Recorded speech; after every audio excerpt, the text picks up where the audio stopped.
विवेक जी, शुरुआत आपसे करना चाहूंगा कि ये जो राजनीति जिस तरह की हो गई है, जब बार बार ये होता है, तो फिर ये जो विरोधी दल है, ठीक है, कर्नाटक में दिखाया कांग्रेस ने, वो किया जो बीजेपी को टिट फॉर टैट जरूरी हो गया है इंदौर में। लेकिन चाहे वो उत्तर प्रदेश रहा हो या हिमाचल रहा हो, हिमाचल में तो सरकार पे भी बनाई है। क्या देखते हैं, क्या कहिएगा आप कि इसको कैसे, इसको करना चाहिए? टिट फॉर टैट की जो बात हम करते हैं, तो जैसे को तैसा के लिए आपकी अपनी पहली प्रतिक्रिया, आपकी शुरुआत, आप क्या कहेंगे? अनम्यूट कर लीजिए। जी, जी, जी। जी संदीप जी, आपने बहुत अच्छा फोकस लिया है। बीजेपी पर फोकस न लेते हुए थोड़ा सा अपोजिशन पर फोकस करने की जरूरत है। इसलिए कि बीजेपी जो कर रही है वो पिछले 10 सालों से हम देख ही रहे हैं, और अभी तो मतलब एक प्रेडिक्टेबल पैटर्न पे बीजेपी काम करती है। तो कोई मुझे अचरज इस बात का नहीं हुआ है कि बीजेपी ने जो कुछ भी किया उस बात का मुझे बिल्कुल भी अचरज नहीं हुआ है। मुझे पिछले कुछ दिनों से व्यक्तिगत तौर पर अपोजिशन से ही बहुत ज्यादा कंप्लेंट्स है। भाई अगर आपको पता है, आपको पैटर्न पता है, आपको बीजेपी का स्टाइल पता है, सब आपको पता है, उसके बावजूद आपका जो रिस्पॉन्स है वो भी बहुत प्रेडिक्टेबल है।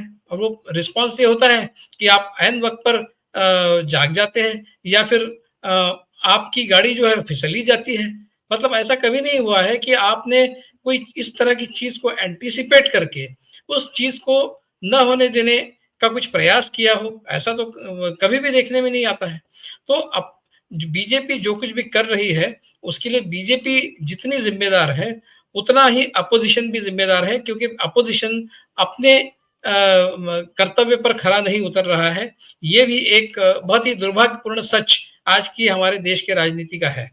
तो हिमाचल प्रदेश में जो हुआ वो पहले से ही उसकी भनक तो लग गई थी, मीडिया में इस तरह की खबरें भी छप रही थी। तो उसको फायर फाइटिंग के लिए कांग्रेस ने क्या किया? मैं इसके दो परिप्रेक्ष्य में इस पूरी घटना को देखता हूँ। एक तो ऐसा है कि कांग्रेस में कई लोग ऐसे हैं जो स्वार्थ से प्रेरित है। मतलब वो सिर्फ अपने व्यक्तिगत स्वार्थ के लिए ही कांग्रेस में इतने सालों से बने रहे हैं, और वो अभी मौका मिलते ही, जैसे ही कांग्रेस जब जहाज डूबता है तब चूहे भाग जाते हैं जो कहते हैं, तो इस तरह के बहुत चूहे कांग्रेस में है जो भागने की कोशिश करते हैं जब भी उनको लगता है कि कांग्रेस का जहाज डूब रहा है। तो वो अपनी सिक्योरिटी के लिए, और कई लोग अपनी सिक्योरिटी के लिए, कई लोग अपने स्वार्थ के लिए इस जहाज को छोड़कर भागे जा रहे हैं। अभी पिछले 2-3 सालों से ये पूरा एक सिलसिला हम देखते आ रहे हैं। हर स्टेट में ये हुआ है। कुछ लोग अपने स्वार्थ के लिए गए हैं, वहां बीजेपी में उनको कुछ मलाई मिल रही है, वहां जा रहे हैं। कुछ लोग अपने सिक्योरिटी के लिए गए, मतलब ईडी और इस तरह की सारी एजेंसियां जो बीजेपी ने छोड़ रखी है उनके खिलाफ, तो उससे बचने के लिए डर के माहौल में वो बीजेपी कांग्रेस को छोड़कर बीजेपी में जा रहे हैं। ये एक सच है। दूसरा एक सच ये है कि कांग्रेस की जो शीर्षस्थ कांग्रेस का जो नेतृत्व है उसका अपने पार्टी पर नियंत्रण नहीं रहा है। मतलब आपको पता है कि आपके पार्टी में किस तरह का माहौल है, तो आपका शिकंजा पार्टी पर होना चाहिए। मैं उस तरह के शिकंजे की बात नहीं कर रहा हूं जिस तरह का शिकंजा मोदी और शाह ने बीजेपी पर कसा है, लेकिन आपका कोई मॉरल फोर्स तो बनना चाहिए अपने पार्टी यूनिट्स पर। अलग अलग स्टेट्स में आपकी जो पार्टी यूनिट्स है, राहुल गांधी इतनी बड़ी यात्रा निकाल, एक बार उन्होंने वो यात्रा निकाली, दोबारा उस यात्रा पर चले हैं, वो एक मॉरल फोर्स करके कांग्रेस में सामने आए हैं। लेकिन क्या उस मॉरल फोर्स का बीजेपी कांग्रेस का जो नेतृत्व है स्टेट लेवल का, उस पर कोई असर हो रहा है? संगठन पे क्या राहुल गांधी तथा उनके जो बाकी नेता है, खड़गे जी है, सोनिया गांधी है, प्रियंका गांधी है, इन सारे नेताओं का संगठन पर क्या कंट्रोल बचा है? स्पष्ट दिख रहा है कि हर जगह इस तरह की फूट पड़ रही है पार्टी में, इस तरह से लोग पार्टी छोड़कर जा रहे हैं। तो ऐसा तो नहीं है कि सारे जो है वो बीजेपी ने कुछ दे दिया मलाई, या फिर बीजेपी के डर से जा रहे हैं।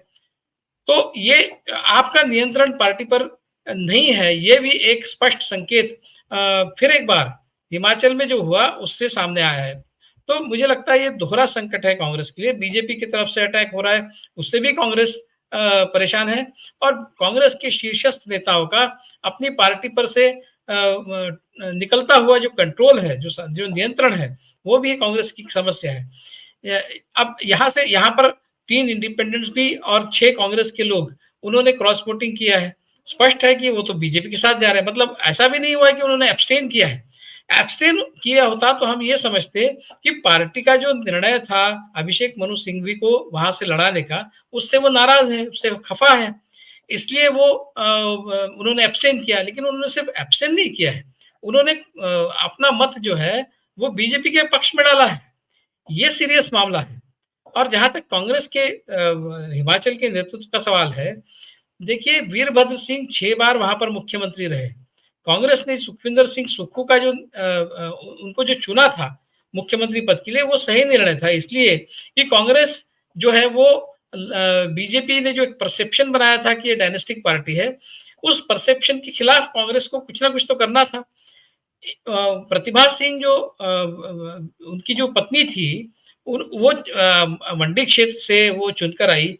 उस मंडी क्षेत्र में 10 असेंबली के चुनाव क्षेत्र है, वहां से 9 जगह से कांग्रेस हारी, एक ही जगह कांग्रेस जीती।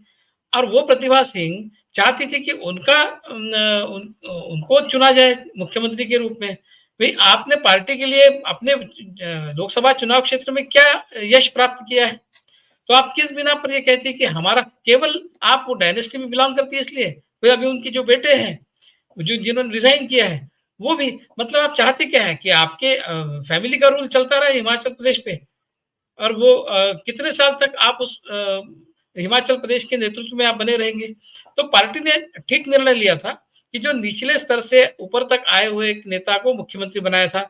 लेकिन जो डायनेस्टी का रूल पार्टी में बना हुआ है कई जगह पर, उसने पार्टी के साथ में एक बेईमानी का प्रदर्शन पार्टी के साथ किया है, और जिसके चलते पार्टी कमजोर हुई है हिमाचल प्रदेश में। तो कहीं ना कहीं जो एक रीत चली आई है कांग्रेस में कई डायनेस्टीज की अलग अलग राज्यों में, उसको भी खत्म करने की जरूरत है, जो कांग्रेस ने करने की कोशिश की। लेकिन उसके बाद ये हो सकता है, इसका अंदाजा लेकर उस समय से ही, जब से सुक्खू मुख्यमंत्री बने हैं, कुछ तो आपने रणनीति बनानी चाहिए थी कि इस तरह का एक चित परिदृश्य हिमाचल प्रदेश में बन सकता है। और आपने तभी से प्रतिभा सिंह के तेवर देखे, तो आपने वो फायर फाइटिंग क्यों नहीं किया? इतने दिनों से आप हिमाचल प्रदेश में आपने पार्टी पर अपना नियंत्रण क्यों नहीं बनाया? क्यों ये होने से आप रोक नहीं पाए? तो कहीं ना कहीं आपका भी फेल्यूर है। ये दोहरे फेल्यूर की बात चल रही है। एक तो कांग्रेस के एमएलए जो है वो डर के या फिर व्यक्तिगत स्वार्थ के लिए जा रहे हैं, या फिर कांग्रेस का नेतृत्व जो है कमजोर है, शीर्षस्थ नेतृत्व जो है कमजोर है, वो पार्टी चलाना ठीक से, संगठन पर नेतृत्व अपना शिकंजा कसने में वो असमर्थ रहा है। ये दोहरे फ्रंट पर कांग्रेस का फेल्यूर है, ऐसा मुझे लगता है संदीप जी।